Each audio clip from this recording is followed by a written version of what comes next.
Mereka adalah pekerja yang baik.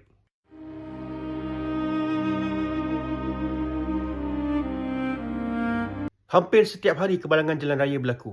Tetapi tragedi RIZ di LPT ni sangat memberi kesan. Mungkin sebab aku kenal 2 daripada 4 mangsa maut. Mereka pernah bekerja di kilang aku bekerja.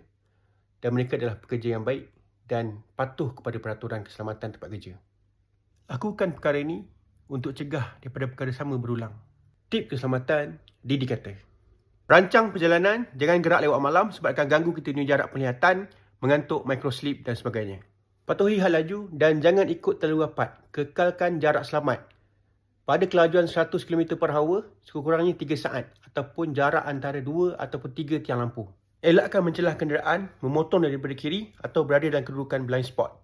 Dan tolonglah jangan fly ataupun jadi Superman dekat atas highway. Kerana apa? Pada kelajuan 100 km/h, tuan-tuan bergerak lebih kurang 25 ke 30 meter sesaat. Dalam keadaan posisi Superman, nak return back dalam keadaan normal, dia mengambil masa 1 ataupun 2 saat. Dan pada masa tu kita risau hilang kestabilan dan menyebabkan tuan-tuan tak sempat brake dan sebagainya dan berlakulah kepalangan. Dan bagi pemandu kenderaan, tolonglah amalkan CITO semasa memandu. Berhati-hatilah ketika berada di atas jalan raya dan ingatlah orang yang tersayang. Ayuh, kita sedekahkan Al-Fatihah kepada arwah dan kita doakan mangsa yang lain kembali sihat seperti sedia kala. InsyaAllah.